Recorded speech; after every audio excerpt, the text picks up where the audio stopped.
प्यारे बच्चों, मैं सूर्यकांत तिवारी आज हिंदी माध्यम के बच्चों को कक्षा 9 में जीव विज्ञान का प्रथम अध्याय कोशिका जीवन की मूलभूत इकाई के बारे में पढ़ाऊंगा।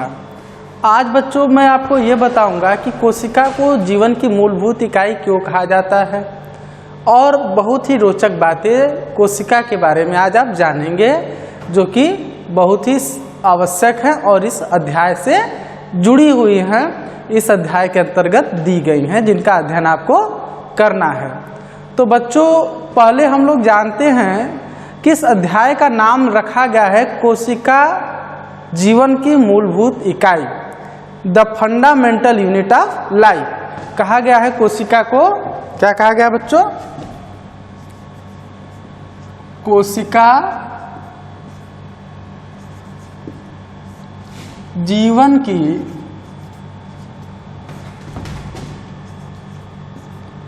मूलभूत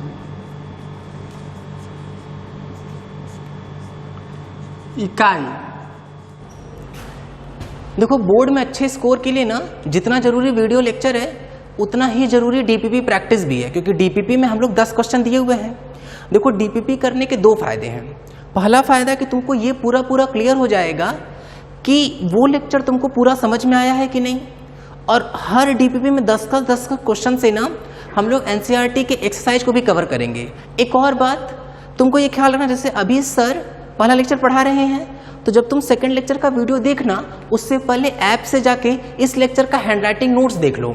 इससे फायदा ये होगा कि ये लेक्चर तुम बहुत जल्दी रिवाइज कर पाओगे और सेकंड लेक्चर में समझाएगा सारे कॉन्सेप्ट अच्छे से समझ में आ जाएंगे। ठीक है, क्योंकि ऐप पर हर लेक्चर का हैंडराइटिंग नोट्स भी मिलेगा। ठीक है, थैंक यू।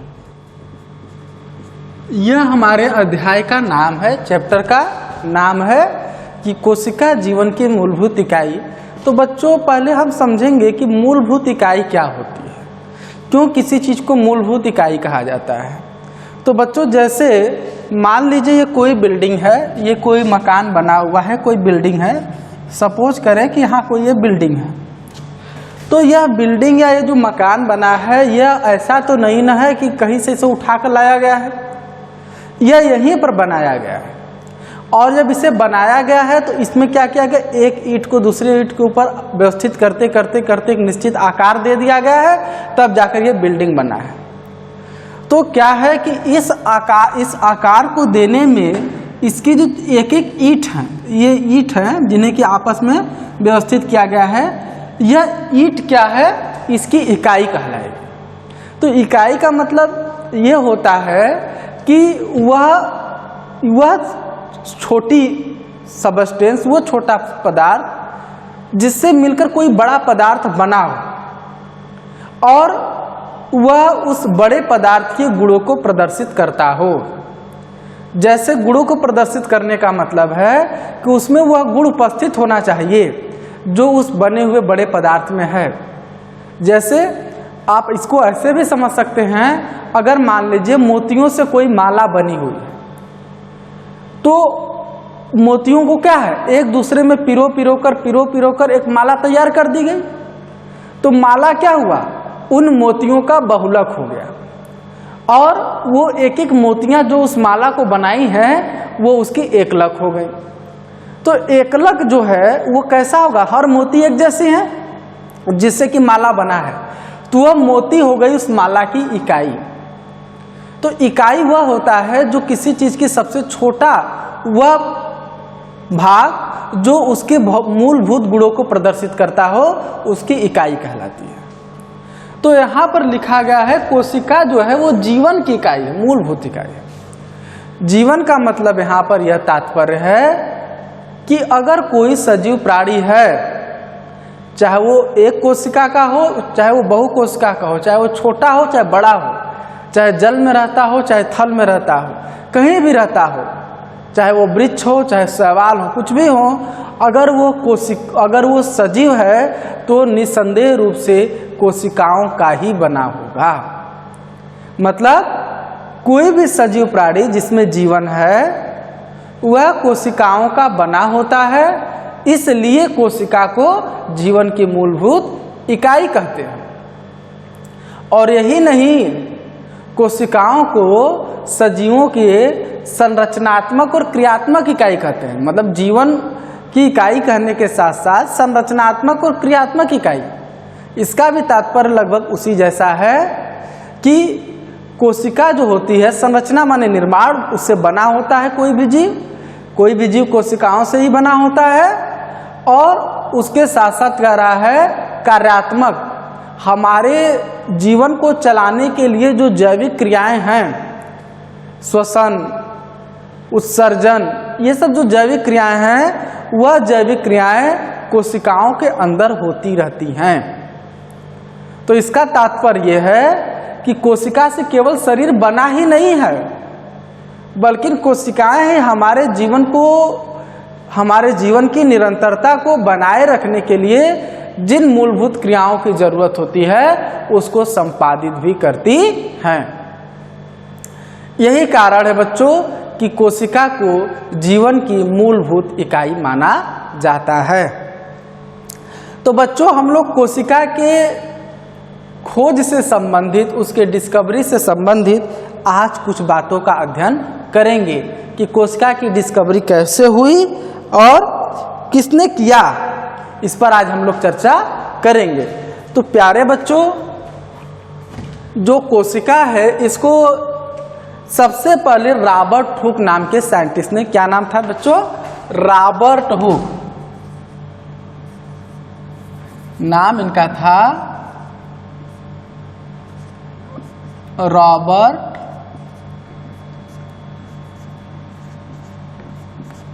मतलब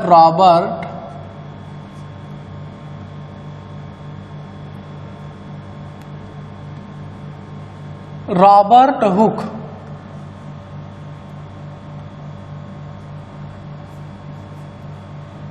रॉबर्ट हुक ने 1665 में रॉबर्ट हुक नाम के वैज्ञानिक ने क्या देखा? बेटा, वो वैज्ञानिक नहीं थे। मैं आपको एक बात बता दूं कि कोशिका की जो खोज रॉबर्ट हुक ने किया था, रॉबर्ट हुक एक वाइन टेस्टर थे, प्रोफेशनल वाइन टेस्टर। मतलब जो शराब को टेस्ट करते हैं कि शराब कैसी है, खराब है, अच्छी है, तो वाइन टेस्टर थे। और जो पहले की जो बॉटल आती थी, जो बोतल होती थी पहले की, वह देखिए बच्चों, वो जैसे ही मान लीजिए ये क्या है, एक बॉटल है। आज भी आप देखते होंगे जो होम्योपैथिक दवाएं होती हैं वो इस तरह के बॉटल में मिलती हैं। तो ये जो पहले जो बॉटल हुआ करती थी उस पर क्या रहता था, ये लकड़ी का कार्क लगा रहता था। लकड़ी का, शीशे का बॉटल होता था और उस पर लकड़ी का ऐसे कार्क लगा रहता था। और तो ये जो लकड़ी का कार्क है, तो जो पेड़ पौधे होते हैं वो भी तो कोशिकाओं के बने हैं, सजीव हैं। तो जब इस लकड़ी के कार्क को आप लगाओगे, निकालोगे, तो क्या हो संभावना क्या हो सकती है कि यह जब कार्क इस बोतल के गर्दन से टकराएगा तो हो सकता है कि लकड़ी का कुछ टुकड़ा, महीन टुकड़ा टूटकर इसके अंदर, बॉटल के अंदर गिर गया हो। और जब रॉबर्ट हुक ने देखा कि यहाँ पर कुछ टुकड़े उनको दिखाई दिए वाइन के अंदर, तो उन्होंने क्या किया, इस टुकड़े को निकाला। उनको संदेह हुआ कि वाइन में ये है क्या, कहीं वाइन खराब तो नहीं हो गई। देखिए, मैं इसकी सच्ची घटना आपको बता रहा हूँ। रॉबर्ट हुक वैज्ञानिक के बजाय वो वाइन टेस्टर थे, प्रोफेशनल वाइन टेस्टर थे। तो इसमें क्या है, जब उन्होंने देखा तो उस संरचना को, क्योंकि कोशिका इतनी छोटी होती है कि उसे आप नग्न आंखों से स्पष्ट रूप से नहीं देख सकते, तो इसे देखने के लिए उन्होंने एक माइक्रोस्कोप मतलब सूक्ष्मदर्शी का प्रयोग किया। और उन्होंने हालांकि उस समय का जो सूक्ष्मदर्शी था वो उतना विकसित नहीं था, आज की तरह इतना विकसित नहीं था कि जो एकदम फाइन डिटेल को दिखा सके, लेकिन फिर भी उससे उन्होंने क्या किया, कोशिका के संरचना को, बाहरी संरचना को ऑब्जर्व कर लिया। और उन्होंने क्या पाया कि जो कोशिका की संरचना है वह एकदम मधुमक्खी के छत्ते जैसी है। कैसी है? ऐसा है, उनको ऐसा दिखाई दिया।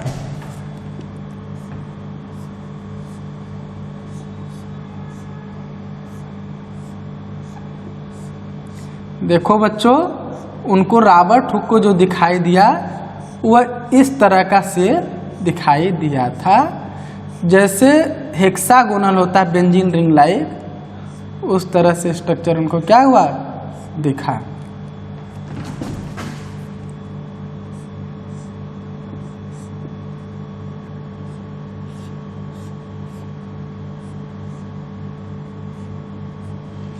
इस तरह का स्ट्रक्चर उनको दिखाई दिया और इस स्ट्रक्चर में उन्होंने क्या देखा कि जो इस तरह के, इसमें बीच में ऐसे इस तरह से सेल्स थी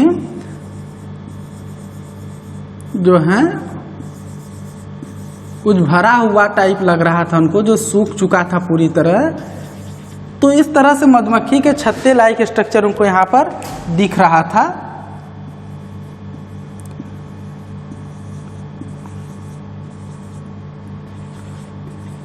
तो स्टूडेंट यहाँ पर आपको देखना है कि ये जब दिख रहा था तो ये एक, इसको इन्होंने सेल नाम दिया। सेल, क्या नाम दिया, सेल। सेल का मतलब होता है कंपार्टमेंट, मतलब कमरा, कोई रूम। ऐसा दिख रहा था जैसे छोटे छोटे कमरा, छोटे छोटे रूम हो, कंपार्टमेंट हो। तो इन्होंने इसको सेल नाम दिया, क्योंकि ये लकड़ी जब उस पेड़ की डाली रही होगी या जड़ रहा होगा या तना रहा हो, जो भी रहा होगा, ये जो कार्क का ढक्कन है, तो इसका मतलब जब वो पेड़ में लगा रहा होगा तो ये कोशिका का था ही। तो उस समय ये कोशिका क्या थी, जीवित थी।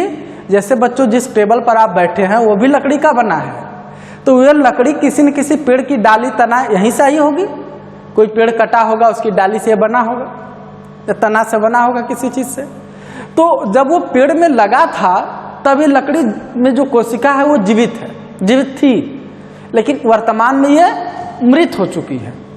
तो उसी तरीके से जब ये कार्क सेल यहाँ पर जब देखा, लकड़ी के सेल को यहाँ पर देखा, तो इनको जो कोशिका दिखी उसके अंदर न माइटोकॉन्ड्रिया दिखा, न गोल्गी काय दिखा, कुछ नहीं दिखा, केवल बस इस तरह से षटकोणीय संरचना दिखी, और जिसके अंदर का कोशिका द्रव्य सब सूख चुका था, नष्ट हो चुका था।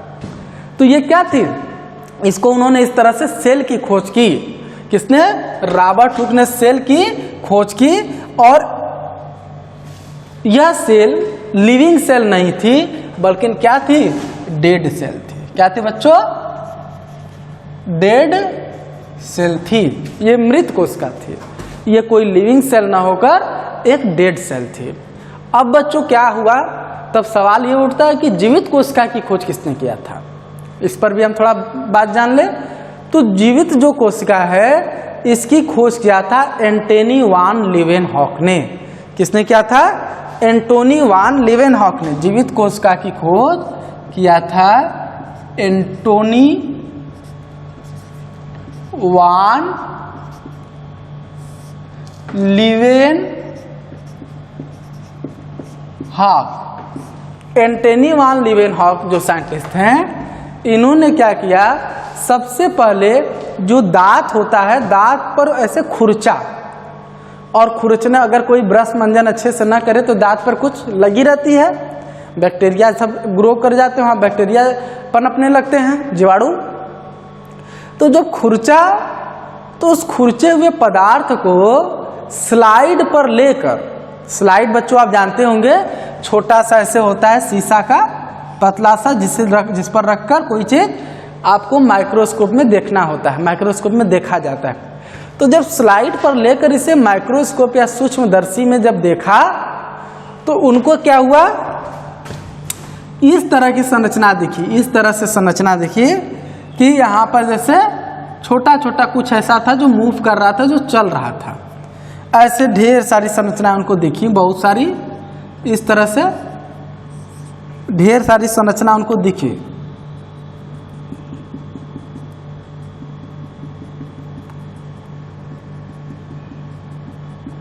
तो जब इस तरह की संरचना उनको दिखी तो इसको उन्होंने जीवाणु नहीं कहा। जीवाणु शब्द इनका प्रयोग एंटोनी वान लीवेनहॉक ने नहीं किया है। उन्होंने इसको कहा टीनी मालिक्यूल। टीनी माने होता है छोटा और मालिक्यूल माने होता है अणु।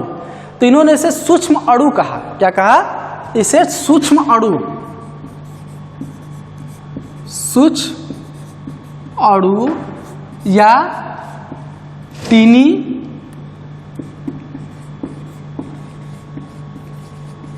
मालिक्यूल कहा है इसे, टीनी मालिक्यूल, सूक्ष्म अणु या टीनी मालिक्यूल कहा।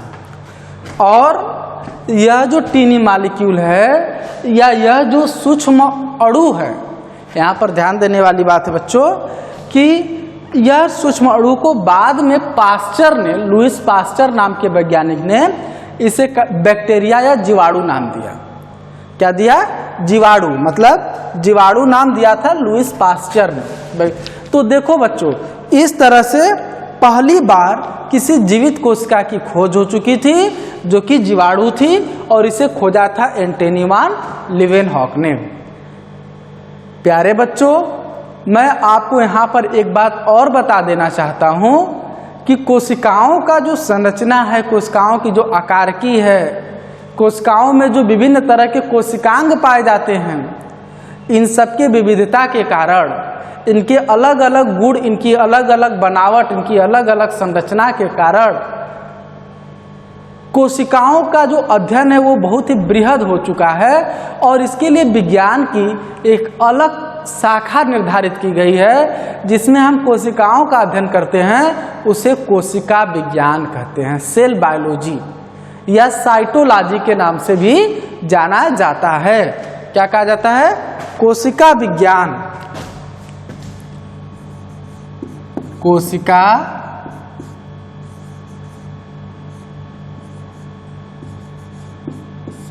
विज्ञान, या इसी को सेल बायोलॉजी या ऑब्लिक कर हम लिखते हैं साइटोलॉजी। इसे कोशिका विज्ञान कहते हैं, मतलब विज्ञान की वह शाखा जिसमें विविध प्रकार के कोशिकाओं का अध्ययन किया जाता है। कोशिका विज्ञान या सेल बायोलॉजी या साइटोलॉजी कहलाता है। और ये रॉबर्ट हुक जो हैं, जिन्होंने पहली बार कोशिका की खोज किया था, इन्हें कोशिका विज्ञान का पिता कहा जाता है। क्या कहा जाता है बच्चों? पिता। मतलब अगर कोई आपसे पूछे कि कोशिका विज्ञान का जनक किसे कहा जाता है, तो आप बताएंगे रॉबर्ट हुक को। रॉबर्ट हुक को क्या कहा जाता है? कोशिका विज्ञान का जनक कहा जाता है। और बच्चों, अब यहाँ पर बात यह है कि क्या सारी कोशिकाएं, कोशिकाओं का प्रकार जानने से पहले हम लोग ये जानेंगे कि क्या सारी कोशिकाएं एक जैसी होती हैं, क्या उनकी संरचनाएं एक जैसी होती हैं, क्या उनका आकार एक जैसा होता है। तो बच्चों हम जान लें कि कोशिकाएं विविध प्रकार की होती हैं और संरचना भी उनकी अलग अलग होती है, आकार भी उनका अलग अलग होता है। कुछ कोशिकाएं ऐसी होती हैं जो अपने आकार को हमेशा बदलती रहती, उनका कोई शेप ही नहीं होता। उदाहरण के लिए बच्चों, अमीबा। अमीबा एक कोश की प्राणी है, मतलब वह एक सिंगल कोशिका का बना हुआ है, अर्थात एक ही कोशिका का बना हुआ है। एक कोश की प्राणी है, लेकिन वह निरंतर अपने आकार को परिवर्तित करता रहता है। तो बताइए बच्चों, वो एक ही कोशिका का है, मतलब कोशिका वहाँ एक ही है, तो अपने शेप, अपने आकार को क्या कर रही है? परिवर्तित कर रही है। तो इस तरह से हम क्या कह सकते हैं? अमीबा के अगर संदर्भ में हम बात करें तो हम ये कह सकते हैं कि कोशिका का कोई निश्चित आकार यहाँ नहीं है। लेकिन अगर हम लोग पौधों की कोशिका की बात करें, खुद अपनी कोशिकाओं की बात करें, तो हम लोग की कोशिका का एक निश्चित आकार होता है। और साइज की बात जो है, उनकी साइज भी किसी कोशिका की छोटी होती है, किसी कोशिका की बड़ी होती है। तो बच्चों, जैसे अगर हम लोग बात करें कि सबसे छोटी कोशिका का क्या नाम है, अभी हम लोग बात करेंगे कोशिका का प्रकार, लेकिन उससे पहले अगर हम लोग थोड़ा सा बात किया जाए कि सबसे छोटी कोशिका का क्या नाम है, क्योंकि ये सवाल, ये क्वेश्चन आपसे पूछ लिए जाते हैं, बहुत सारे परीक्षाओं में पूछा जाता है कि सबसे छोटी कोशिका का नाम बताइए। तो प्यारे बच्चों, आप ये जान लीजिए कि सबसे छोटी कोशिका का नाम होता है माइकोप्लाज्मा। क्या नाम होता है? माइकोप्लाज्मा। ध्यान देना है यहाँ पर बच्चों, जो माइकोप्लाज्मा होती है, माइकोप्लाज्मा।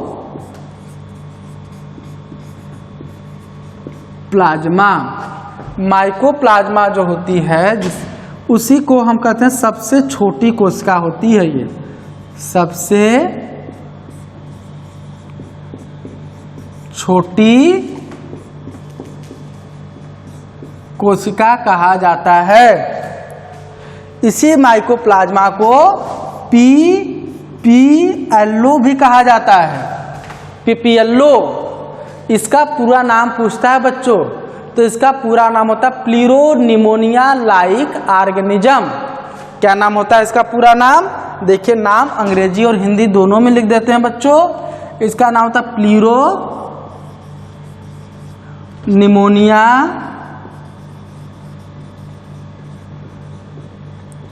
Like organism. यही चीज आपको हिंदी में भी लिखना है कि प्लीरोनिमोनिया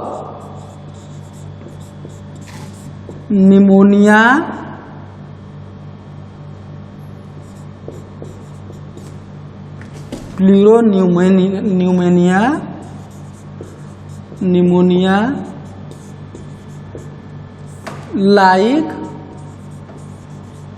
ऑर्गेनिज्म।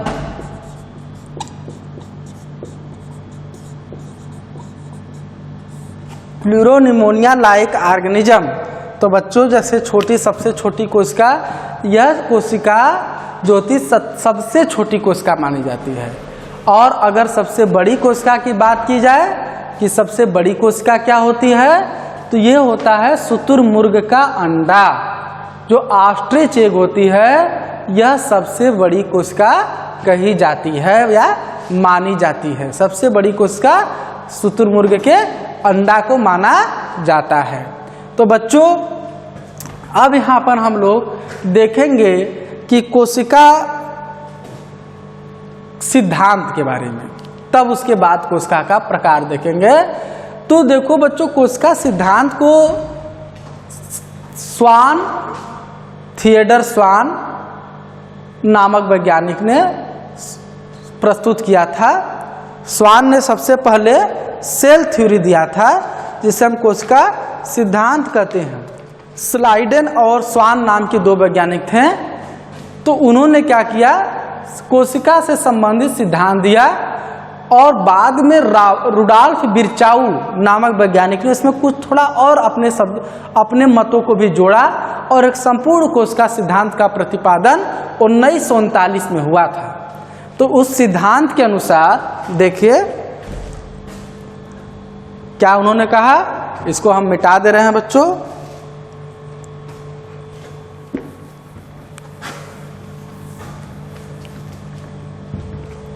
हाँ, तो बच्चों, स्लाइडेन वैज्ञानिक का नाम था स्लाइडेन।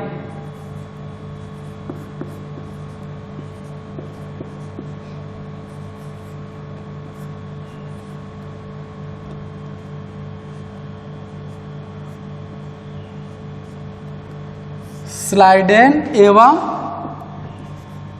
स्वान, ये दो वैज्ञानिक थे, स्लाइडेन एवं स्वान। इन्होंने क्या किया, कोशिका सिद्धांत प्रतिपादित किया। कोशिका सिद्धांत इन्होंने क्या दिया था,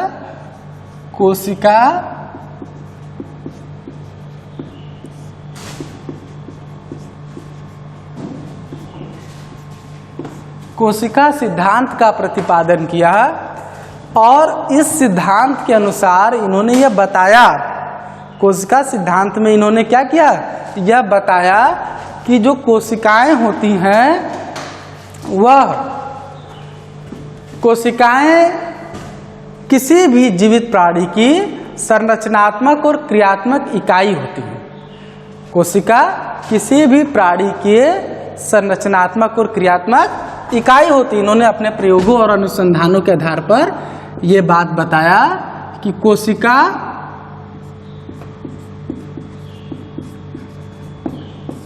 सजीवों की संरचनात्मक और क्रियात्मक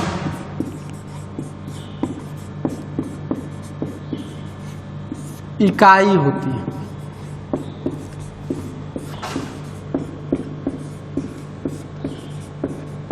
सजीवों की संरचनात्मक और क्रियात्मक इकाई होती हैं। और बाद में इसी सिद्धांत में रुडॉल्फ विर्चाऊ ने एक बात और जोड़ दिया। रुडॉल्फ विर्चाऊ ने क्या जोड़ा, इसे जोड़ा था रुडॉल्फ विर्चाऊ ने। उन्होंने कहा कि नई कोशिकाओं की उत्पत्ति पूर्ववर्ती कोशिका से होती है। नई कोशिकाओं की उत्पत्ति नई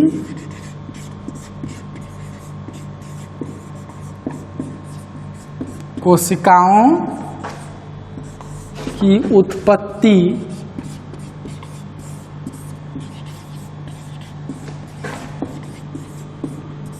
पूर्ववर्ती कोशिका से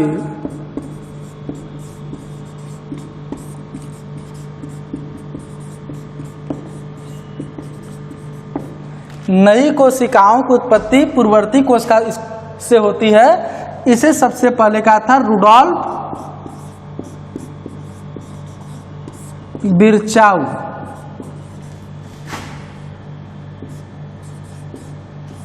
रुडॉल्फ विर्चाऊ ने कहा था। मतलब इनके कहने का क्या तात्पर्य है, कोशिका सिद्धांत का क्या तात्पर्य है कि कोई भी अगर सजीव होगा तो उसके शरीर की जो संरचना और क्रियात्मक, मतलब जो संरचनात्मक और क्रियात्मक यूनिट होती है, मतलब जिससे कि वो बना हुआ है, वह कोशिका का होगा। अगर वह केवल एक ही कोशिका का बना है, मान लीजिए जैसे अमीबा की मैंने उदाहरण लिया था कि अगर वो केवल एक सिंगल सेल का बना है, एक ही कोशिका का बना है, तब तो उसे हम लोग कहेंगे एक कोशिकी। और अगर वो एक से अधिक कोशिकाओं का बना है तब उसे हम लोग क्या कहेंगे, बहुकोशिकी। क्या कहेंगे बच्चों, बहुकोशिकी। तो कोशिका की संख्या के आधार पर उसको हम एक कोशिकी या बहुकोशिकी भले कहें, लेकिन अगर वो सजीव है तो वो कोशिकाओं का ही बना होगा, पहली बात। और जो दूसरी बात है वह रुडॉल्फ विर्चाऊ ने इसमें जोड़ा। इन्होंने कहा कि नई कोशिकाओं की उत्पत्ति पूर्ववर्ती कोशिकाओं से होती है। आपको पता है बच्चों कि सजीवों का जो निर्माण होता है सजीवों से ही होता है। जैसे जनन, जैसे बिल्ली से ही बिल्ली उत्पन्न होगा, पंखा से बिल्ली नहीं उत्पन्न होगा। तो जो सजीव होते हैं, बिल्ली के बच्चे ही बिल्ली जैसे होंगे, बंदर का बच्चा हाथी जैसा नहीं होगा। यह मैं उदाहरण इसलिए दे रहा हूं कि जो सजीव होते हैं वो अपने जैसी संतान उत्पन्न करते हैं।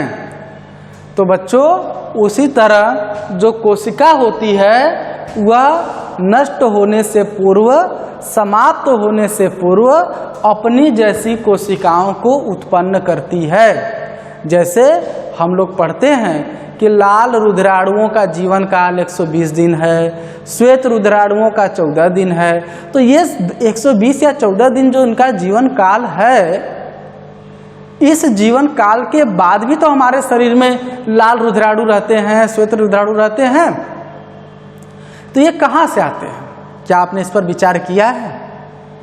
तो बच्चों ये कहाँ से आते हैं? ये जो हमारे अंदर पहले से उपस्थित कोशिका हैं, ये कोशिका क्या करती हैं, मरने से पूर्व, नष्ट होने से पूर्व अपनी जैसी कई कोशिकाओं को उत्पन्न कर देती हैं।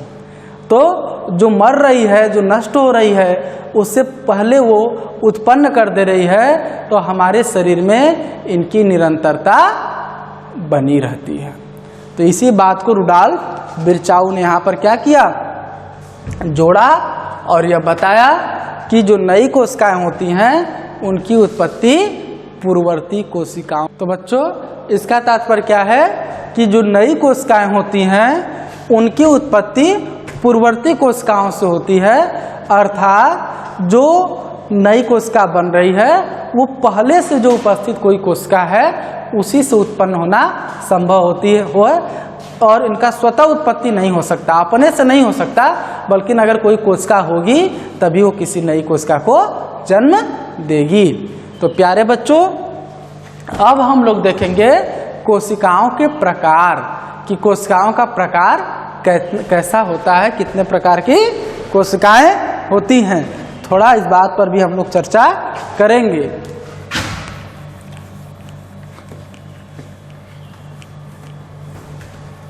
तो देखो बच्चों, हमारा अगला टॉपिक है कोशिकाओं का प्रकार। कोशिकाएं कितने प्रकार की होती हैं, इसी बात पर हम लोग चर्चा करेंगे। तो अगला टॉपिक है कोशिका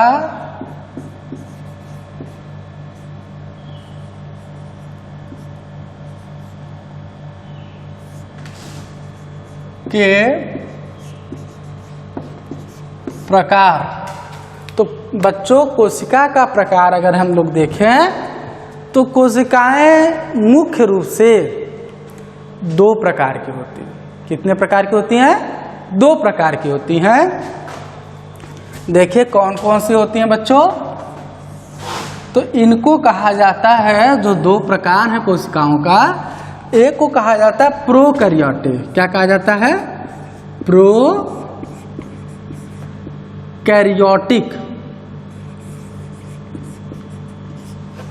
और दूसरे को कहा जाता है यूकैरियोटिक।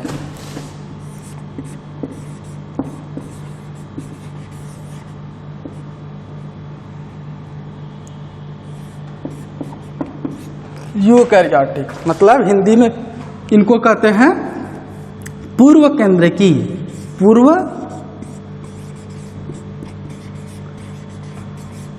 केंद्रकी।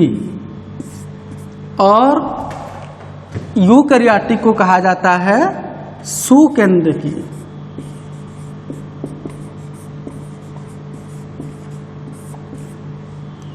सुकेंद्रकी।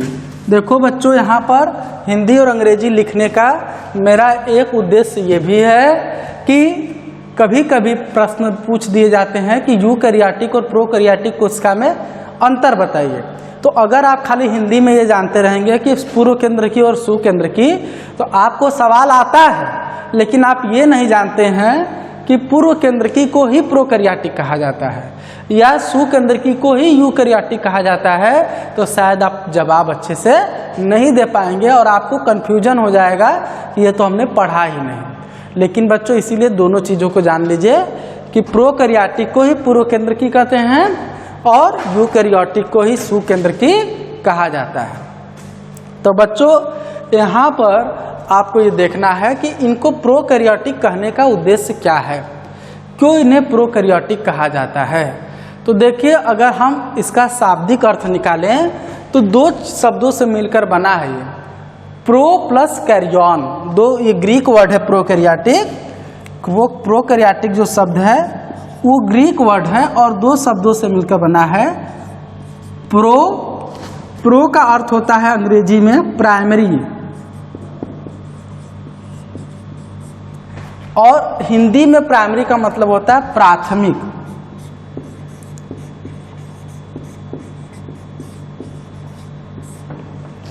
और कैरियन दूसरा शब्द है प्रोकैरियोटिक। तो एक शब्द हो गया आपका प्रो और दूसरा हो गया कैरियन।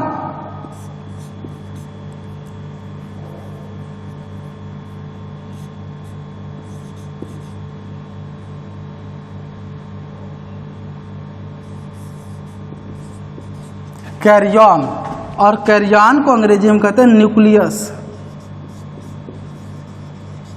मतलब होता है केंद्रक।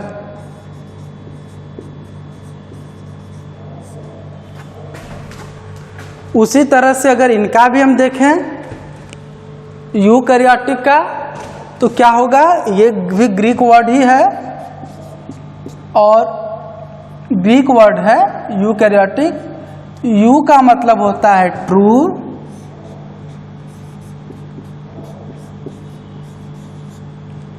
ट्रू माने होता है सत्य, हिंदी में होता है सत्य। और दूसरा शब्द वही कैरियन है,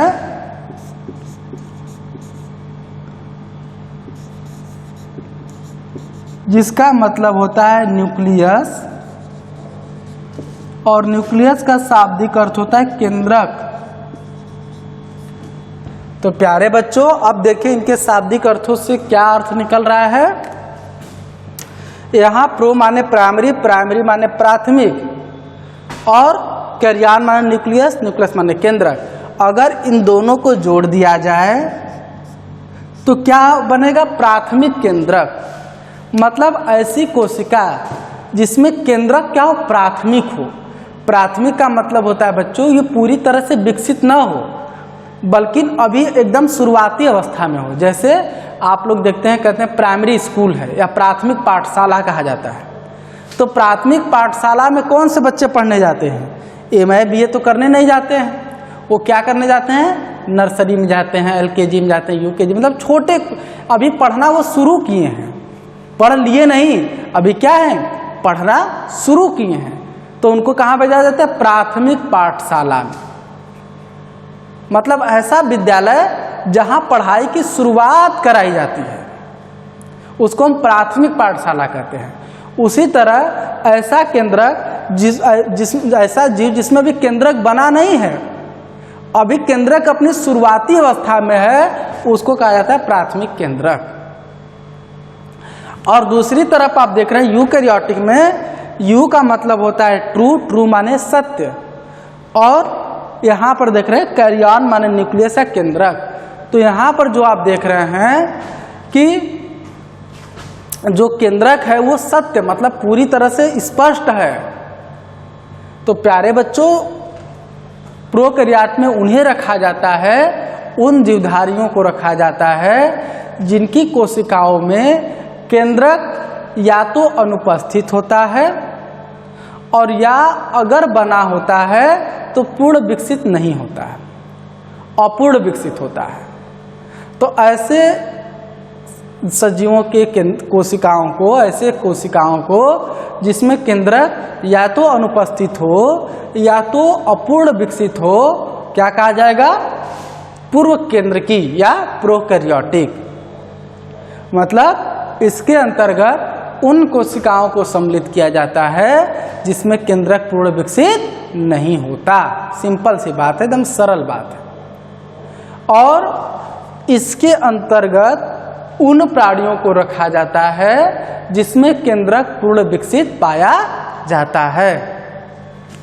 अगर उदाहरण देखें बच्चों, अगर इसका एग्जाम्पल उदाहरण देखें तो मुख्य रूप से इसका उदाहरण आता है जीवाणु और नीले हरे शैवाल। क्या आते हैं? जीवाणु कोशिकाएं, उनका उदाहरण हो गई। उदाहरण जीवाणु कोशिका,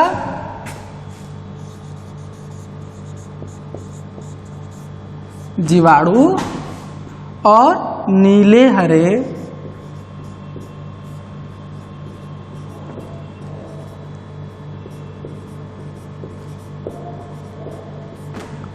हरे शैवाल।